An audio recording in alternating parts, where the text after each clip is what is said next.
Good morning. Good morning, sir. How you doing?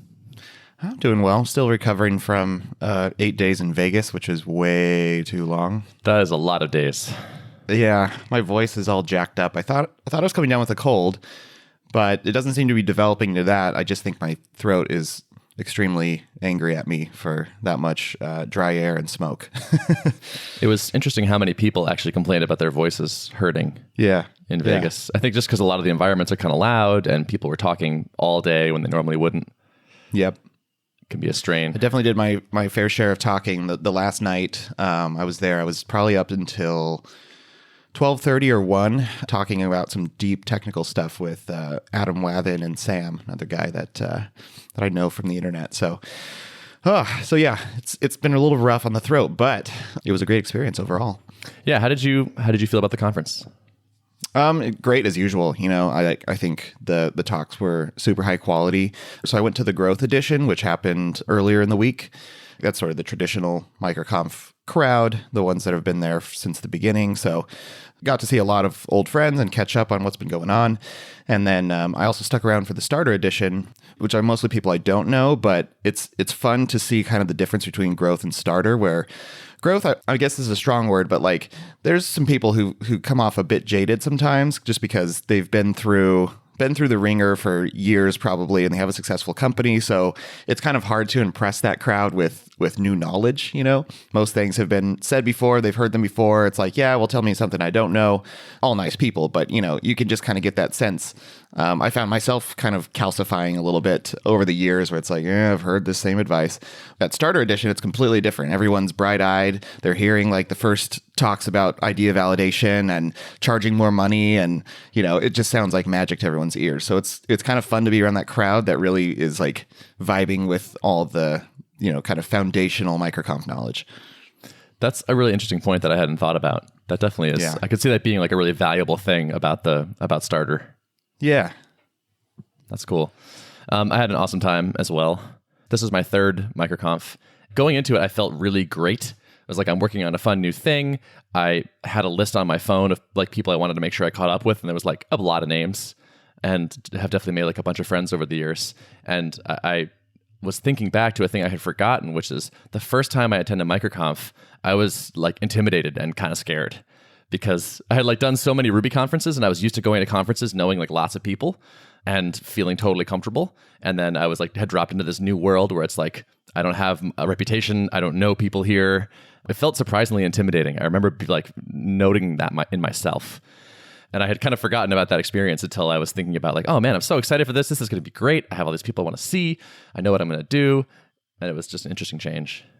Totally. Yeah, it was funny to see like at the crossover party where Growth Edition ended and Starter Edition started, there was like, you know, probably close to 300 and something people in the room. So it was very loud and, you know, lots of conversations happening, and just kind of seeing the starter people trickle in and look a little bit like, you know, deer in the headlights, like, oh my gosh, what is this group? Because, you know, there are a lot of sort of introverted types of people there, but I think you put us all in a room together and we have such this deep common thread that a lot of people, it's like, I've just found my community, you know, and I can finally like, I don't know, have someone to talk to about all the stuff I do like a majority of my day, whereas a lot of us, our families barely understand what we're doing. So I think it's just like people kind of open up in a way that's pretty unique, and it can become a little overwhelming because there's just so much energy in the room. I don't exactly know how this develops. Like the culture of the conference is so good. And I'm sure like most culture that you can trace that back to the creators, like the founders. So like props to Mike and Rob for building this thing. Now I think it has grown beyond them. Like it's not just their example that is causing this anymore. Now it's part of like just sort of the nature of the conference, but the sort of extreme transparency, extreme helpfulness, friendliness. I saw a tweet storm about the conference the other day where the person said, it felt like every time there was a group of people who were talking, they were totally happy to have me join them and just start participating in the conversation. And that's definitely familiar. That felt exactly right to me. Yep. I don't think that culture is that easy to build. That is sort of not the natural state of a large group of people that don't know each other. And so I think that's just like one of the enduring, impressive things about MicroConf is the way it feels. Yeah. And I think like it's, like you said, it's kind of hard to bottle that up and replicate.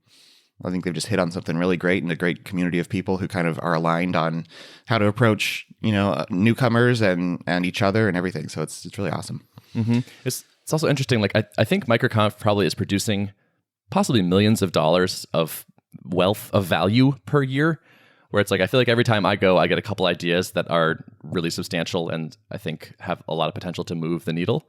And I imagine that experience is not uncommon. And so like just by getting all these people together and letting this knowledge flow around, you're like effectively stimulating the small economy that is everyone's business at MicroConf. It's pretty awesome. I heard Adam gave a great talk. He did. Oh yeah, it was good. Like it was like the classic MicroConf talk where he sort of lays out like, hey, I'm just a guy. Here's what I do. I decided I wanted to do my own thing.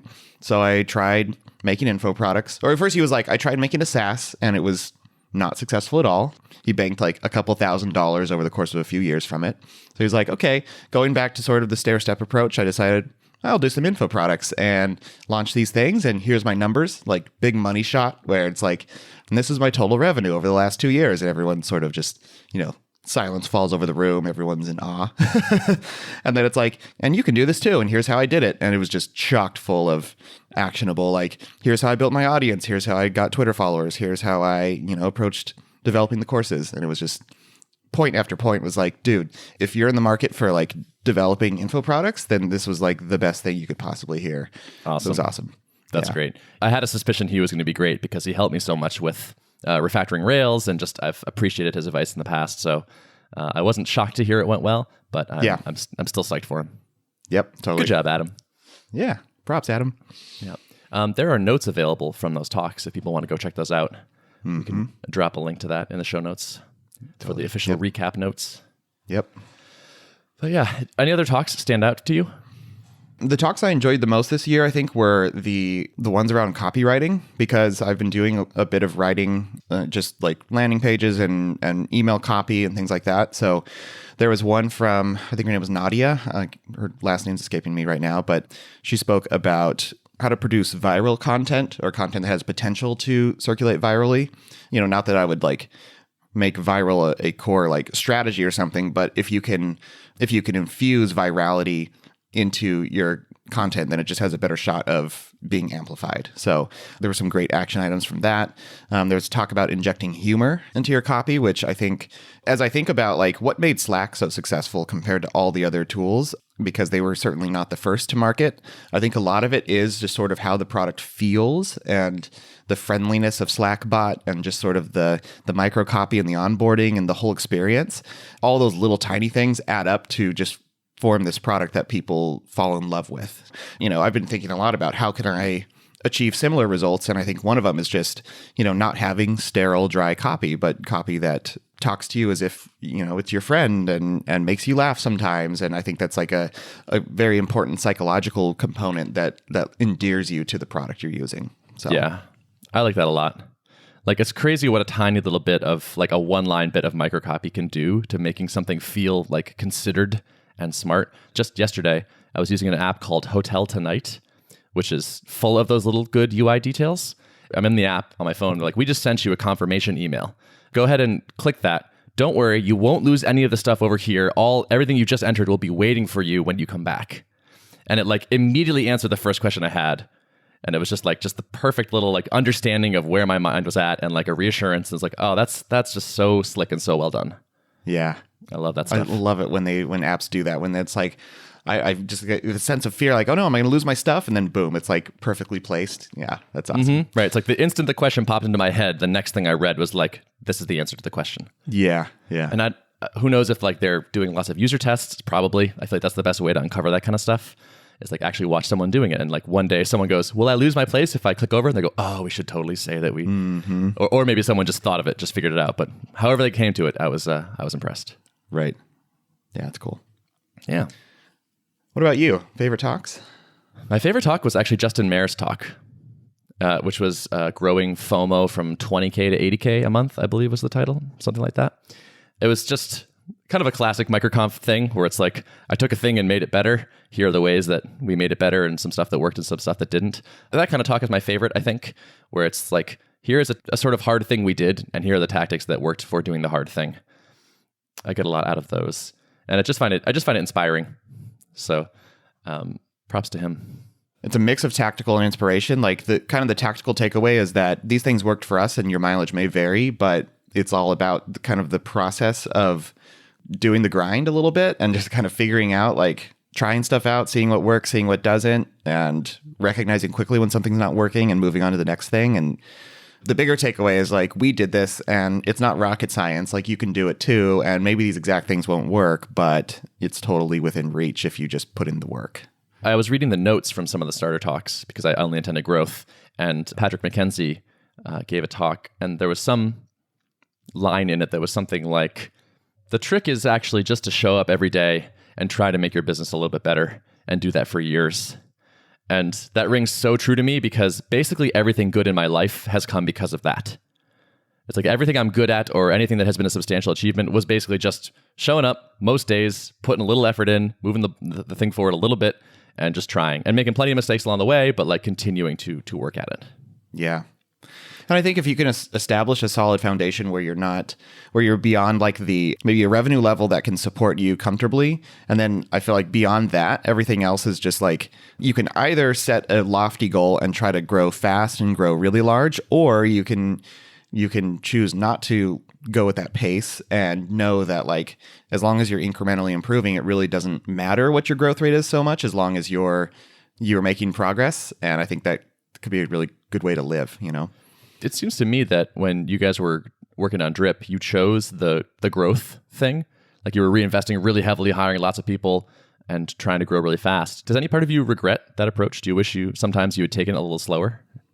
So one of the things that made it difficult is that we were in such a highly competitive market, and we, for better or worse, were not super niche focused. And I think that probably would have been, if there was one thing we could, reevaluate strategy wise, I think it would be like, if we could just lock in on a smaller niche but that niche was large enough to dominate, then it maybe would have been a little bit easier. Instead, we end up kind of being like the alternative to Infusionsoft, which has like a large number of features, not really well implemented, but still like a high bar on feature parity.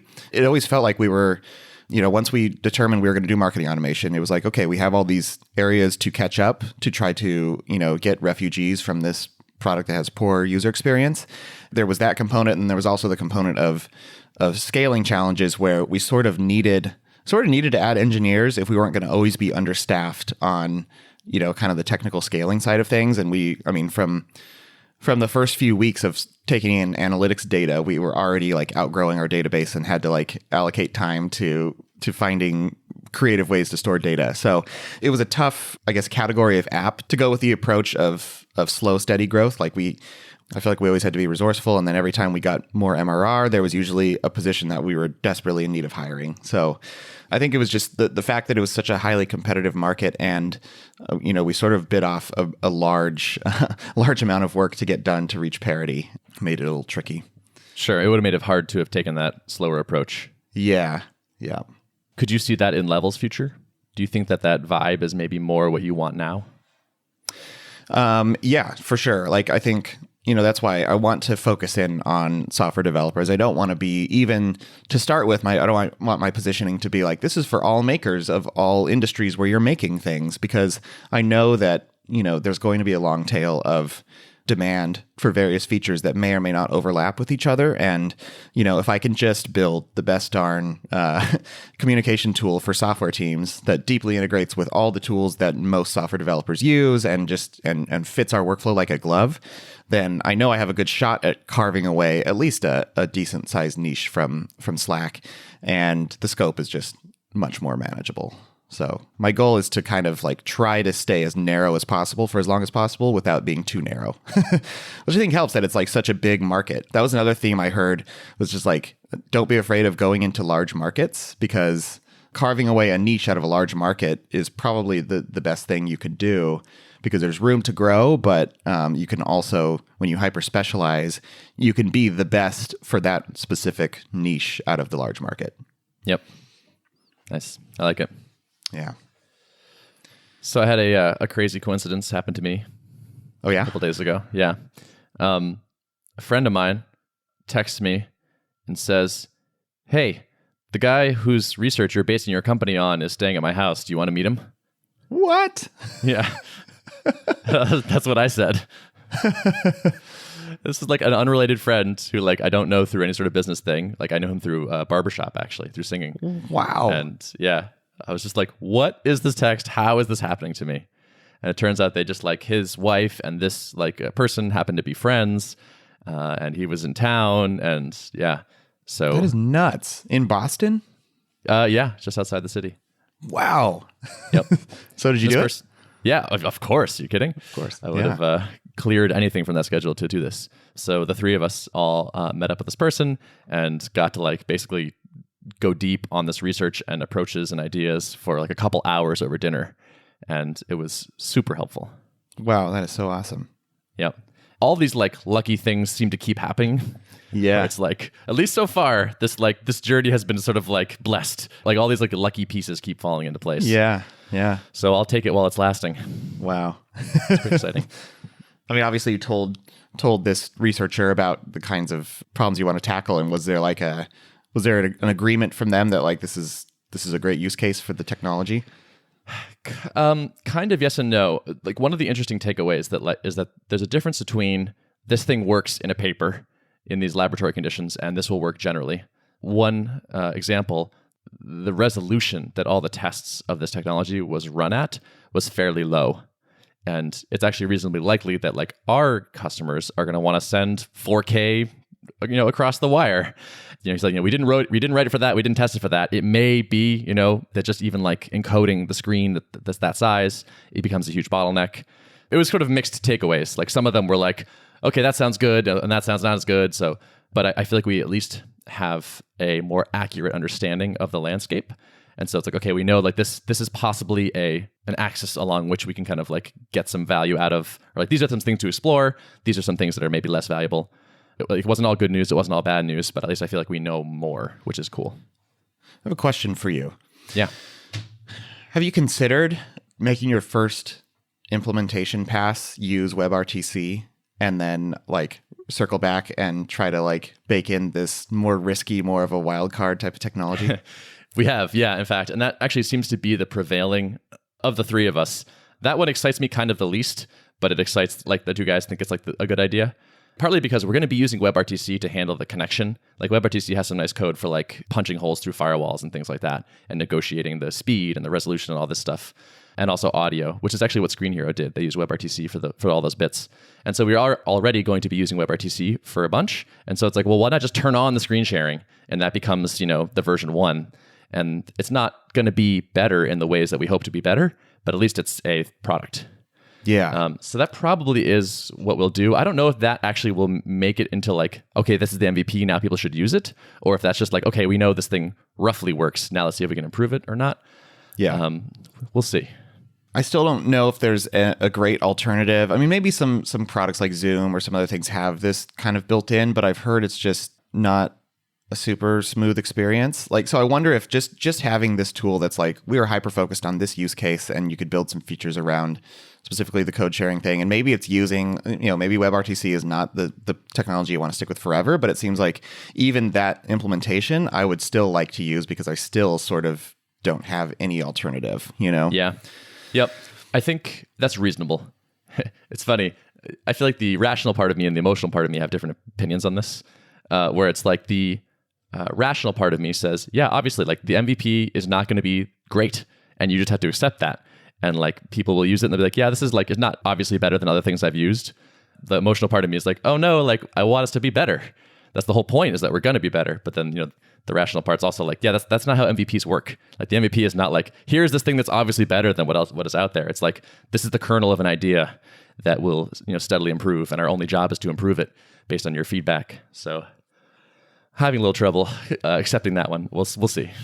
You guys only have so much bandwidth to produce so much product in a limited amount of time. So say you did use it for your MVP, used WebRTC, and then you started doing a heavy amount of customer development, research, and finding out what people need. And maybe it's like, yeah, it'd be nice if it was a little bit smoother on the screen experience, but I really could use this feature in X, Y, and Z. And maybe X, Y, and Z should have been where you've been focusing your time. So it's hard to know. And I guess that's where the value of an MVP comes in. It's like you get something in someone's hands and then you figure out what's really important to them. Yeah, that's a great point. And I actually just got an email from someone recently who was saying like, yeah, I use this solution, which I happen to know is a WebRTC solution. And he's like, it seems to work okay. Like, what do you guys plan on doing?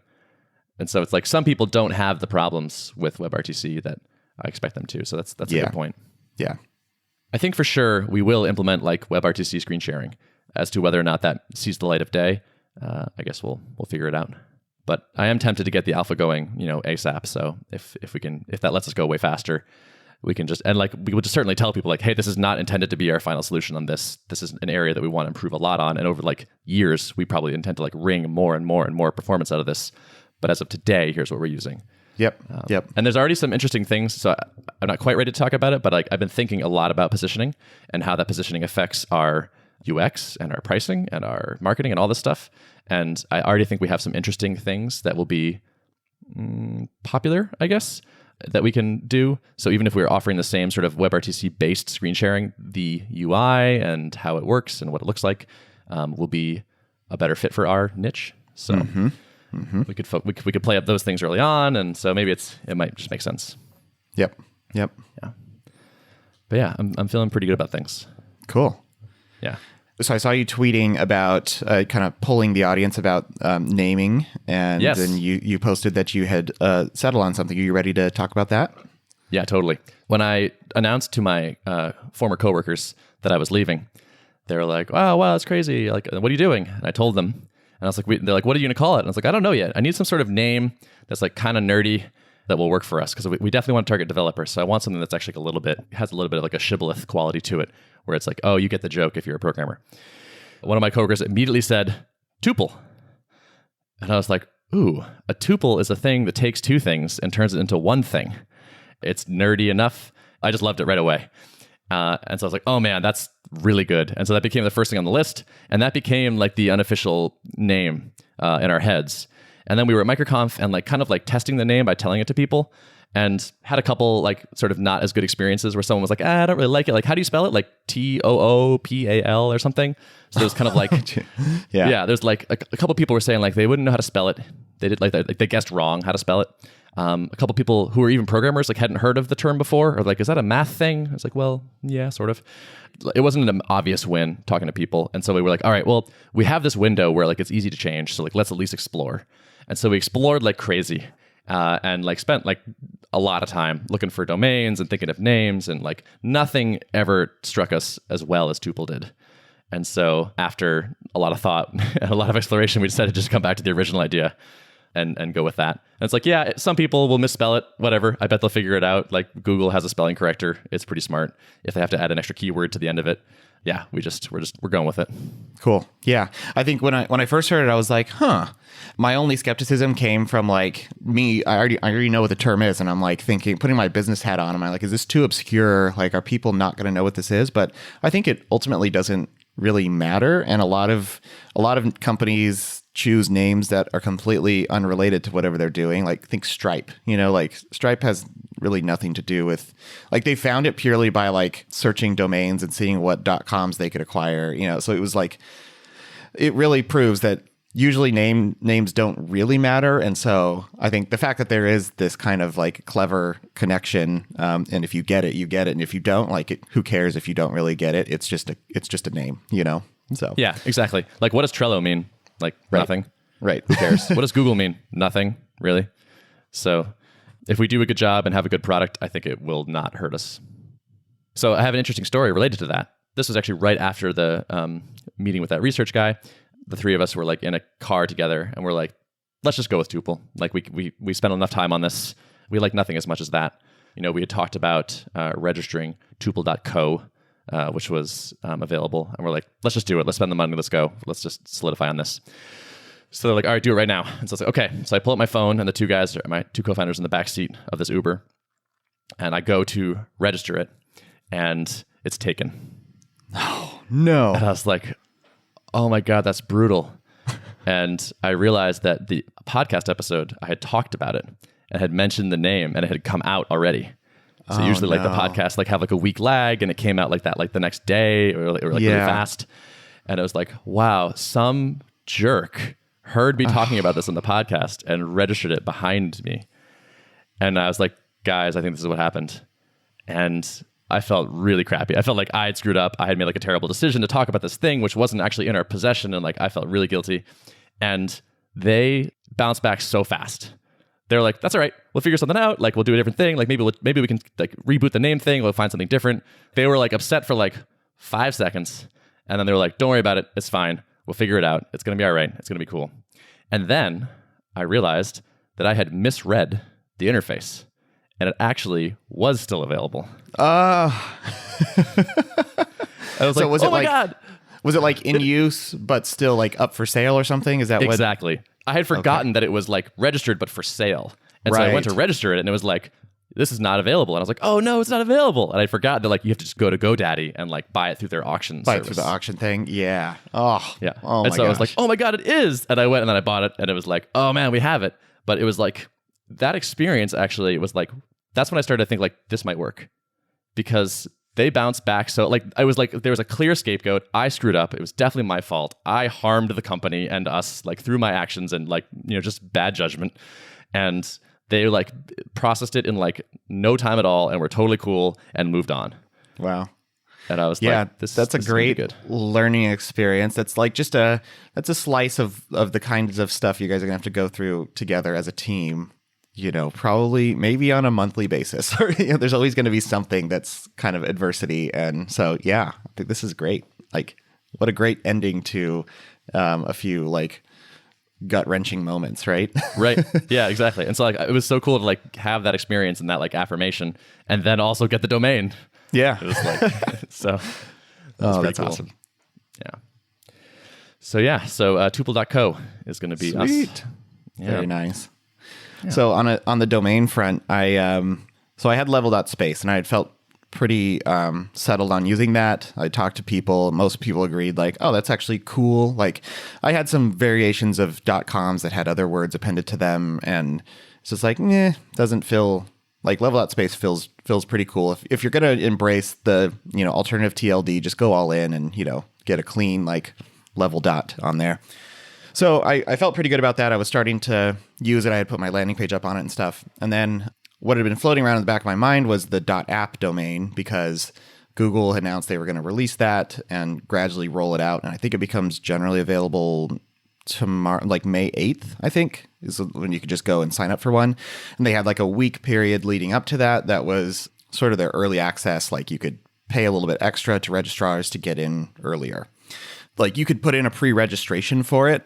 I initially tried to do that a few weeks ago, and most of the places I checked said it was already unavailable. Like, I think a lot of platforms only allow one person to pre-register. So if one person did it there, then it was presumably taken. That's my assumption, at least. And then someone reached out to me on Twitter through a DM and was like, hey, sent me like a screenshot. He's in Germany, and it's like some German domain registrar. He's like, it's still available over here. You want me to snag it for you? So I was like, yeah, that'd be great. I mean, this just speaks to the community we have. He like put $150 of his own money down on it. It's refundable. If he doesn't win it, then he would get his money back. And if he does, then he's trusting me to just like, forward him the cash, and he would send me the domain. So I was like, yeah, please do. So he put a pre-reg on that. And I think it was like a pre-registration for the moment when they go generally available. So like it would attempt to execute a purchase, on May 8th. So I was like, okay, I'm cool with that. And then I got another email from someone, I think, who was like, you may want to check this out. GoDaddy is offering advanced pre-registrations. So like you can basically choose how much money you want to put in, and it will put you somewhere further up in line. You could pay 10 grand and get it on the earliest day, or you could pay 8 grand to get it the next day, or 4 grand, or $1,000 or $200. Like, it kind of was a exponential scale sliding down. So I was like, sitting in Vegas, place where gambling is king, and I'm like, how much do I want to gamble on this? Like, this would be really awesome to get. So I decided, okay, I'm willing to lose $150 if I pre-register it for Saturday. The pre-registration premium is non-refundable. So it was like $150 plus $129 for the actual domain for 1 year. So I was like, okay, I'll get the $129 back, but the $150 is just gone regardless. So am I willing to lose that? I was like, yeah, I'll lose that. So put one in for Saturday and then checked my email Saturday morning and it was like, congratulations, you're the owner of level.app. Hey, congrats. So, yeah. I love it. That's a great domain. You know, it's just slightly shorter. It's going to be, a lot of people already have the convention of fill in the blank app.com, you know, so like it's perhaps not quite as big a stretch as level.space and maybe more memorable. So I went ahead and started to adopt that and I'm super, super happy. Yeah. I like it. It's very legit. Yeah. Wow. Domains are figured out now. Yeah. That means we're like Totally. half done, right? That's half of the successful business requirement. Yeah, I hope so. That would be nice if it was. Yeah. Cool. Oh man, we both have good domain stories. Yeah. Awesome. Anything else you want to cover? I think that's good for now. Yeah. Yeah, I agree.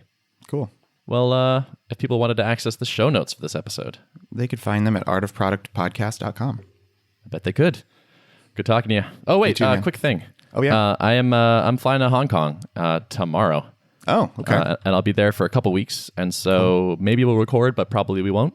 So Okay. just a heads up to everybody. We'll be off for a couple weeks, and then back at it with a fervor, I think. 'Cause Fervor. Derrick and I will both be full-time building companies. Very Yes. exciting. Awesome. So lots of updates to come. This will be Cool. your pre-summer break. Yeah, I might, if you don't mind, pull on a few guests. Like I was talking to Rob at the conference, and he was giving me a bad time. He's like, I was standing there with Adam and Rob, and Adam's like, "Well, I've been a guest on Art of Product," and Rob's like, "What the heck, man?" So I might pull Rob on. I like it. Maybe I'll be a little bit disappointed to not have been there when that happens, but Yeah. you should do it anyway. Well, we can have him back again. All right. Sounds good. Yeah, cool. Alrighty. All right, I'll catch you next time. Bye. Bye.